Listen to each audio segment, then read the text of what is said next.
तो प्यारे बच्चों, आज मैं आपके सामने टॉपिक लेके आया हूँ बहुपद का भाग। हमने भिन्न का भाग सीख लिया, सीधी संख्याओं का भाग सीख लिया। आज हम किसका करेंगे? चर और अचर दोनों का भाग करने जा रहे हैं। तो सबसे पहले इसमें हमें सीखने वाली दो तीन चीजें हैं, उनका थोड़ा ध्यान देना है। जब हमें x का x से गुणा करेंगे तो क्या आना चाहिए? x में x जोड़ेंगे तो क्या आना चाहिए?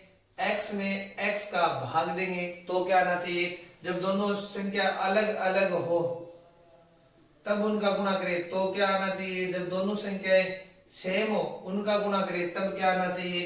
तो इस तरीके से ये दो तीन चीजें हैं, वो बहुत ही आराम से हमें समझना है। अब आप सोचो कि सर आप ये तो ये ट्यूशन कराओ, लेकिन इस ट्यूशन से पहले इन चीजों का हमें नॉलेज होना जरूरी है, क्योंकि इसी के आधार पर ये भाग होने जा रहा है। तो सबसे पहले हम क्या करेंगे? x का x से क्या करेंगे? गुणा। जब दो एक जैसी संख्या है और उनका क्या हो रहा है? गुणा, तो उसकी क्या हो जाती है?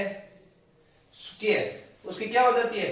स्क्वायर। फॉर एग्जांपल, जैसे हम 2 का 2 से गुणा करते हैं तो 2 की क्या देगी? स्क्वायर। और जिस 2 की स्क्वायर को हम क्या बोलते हैं?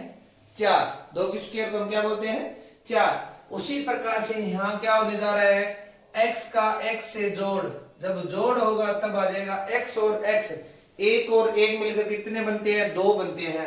यहाँ x 1 है और यहाँ x कितना है? 1। एक और एक मिलकर कितने बन गए? 2। तो यहाँ कितना आ गया? 2x। अब जब हम भाग दे रहे हैं x का x में तो कितना आ जाएगा? 1। x का x में भाग देंगे तो कितना आ जाएगा? 1। अब यहाँ हो x की स्क्वायर और भाग दे हम x से तो इसकी पावर है 1, नीचे है तो माइनस है, नीचे इसकी पावर है तो ऊपर जाएगी तो इससे क्या हो जाएगी? माइनस कटेगी तो कितना बच जाएगा? x। एक पावर क्या हो जाएगी? इसकी कम हो जाएगी। तो अब देखो, जब दोनों अलग अलग संख्या हो तब उसकी क्या होगा? तब क्या होगा? सेम की सेम संख्या देगी, x square into y square. जब दोनों समान है तो इनकी घातें क्या हो जाएगी? जुड़ जाएगी। x की पावर कितनी हो जाएगी? 4। ठीक है।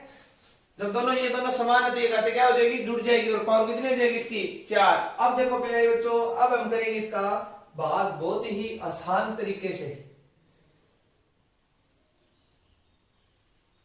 अब इसमें हमें क्या लिखनी है? संख्याएं लिखनी है। जो हमें ऊपर क्या दे रखा है? 2x की स्क्वायर प्लस 3x प्लस में 1, और भाग किसका करना है?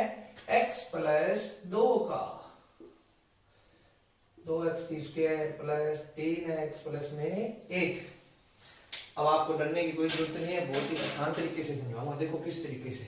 अब सबसे पहले हम भाग दे रहे हैं x प्लस 2 का, किसमें? इसमें। तो इसको पहले लिखो 2x की स्क्वायर, और भाग किसका देने जा रहे हैं? x का। किसका भाग देने जा रहे हैं? x का। अब हमें एक ऐसी संख्या लेनी है जिसका इससे काटे तो ये संख्या क्या बचनी चाहिए? देखो x से काटेंगे, इसको क्या काटेंगे? इसमें इसका भाग देंगे, कितना आएगा? देखो x से इसकी एक पावर कम हो जाएगी तो कितना आ जाएगा? 2x। बस ये खुद बताएगा पर्सन कि आपको इसका भाग देना है। तो हम यहाँ पर क्या लिखेंगे? 2x। क्या लिखेंगे? 2x। अब इस 2x का इस x से क्या होगा? गुणा होगा, तो x की क्या बन जाएगी? स्क्वायर। अब प्लस का निशान, यहाँ प्लस दे रहा है। अब इसी 2x का इससे क्या होगा? गुणा, तो 2 का 2 से हो जाएगा, कितना आ जाएगा? 4। x अकेला बच जाएगा। अब इसके निशान चेंज हो जाएंगे नीचे वाली संख्या की। यदि प्लस है वो माइनस हो जाएगा, माइनस है वो प्लस हो जाएगा। ये प्लस की संख्या, ये माइनस की, आपस में कट है। ये माइनस के 4x प्लस के 3x, ज्यादा किसके है? माइनस के। कितने? x। तो यहाँ x बच जाएगा। यहाँ क्या बचा हुआ है? प्लस 1। अब देखो, अब हमें भाग किस में देना है? माइनस x में। तो यहाँ क्या है? माइनस x बटे में x। इसको काटेंगे तो कितना आ रहा है? माइनस 1। तो यहाँ पर क्या लेंगे? माइनस 1। माइनस 1 को x से गुणा करेंगे तो क्या आ जाएगा? Minus x। माइनस 1 का 2 से गुणा करेंगे तो क्या आ जाएगा? माइनस 2। अब देखो इसके निशान चेंज करने हैं ना, ये माइनस है तो प्लस, ये माइनस है तो प्लस। तो ये माइनस का ये प्लस का आपस में कट, ये प्लस का 1 और प्लस का 2, तो प्लस के कितने हो जाएंगे? 3। ये क्या बच जाएगा? शेष फल। और ये हमारा क्या बन गया? भागफल। अब आपको चेक करना है कि हमारा सही है या गलत है। तब आप क्या कर लोगे? इन दोनों का गुणा कर लोगे आपस में, और शेषफल जो बचा हुआ है वो भी साथ में ऐड कर लोगे। तो इसी तरीके से आपको ये पूरा अच्छे तरीके से समझ में आ गया होगा। यदि आ गया तो मेरे वीडियो को सब्सक्राइब करो, लाइक भी करो।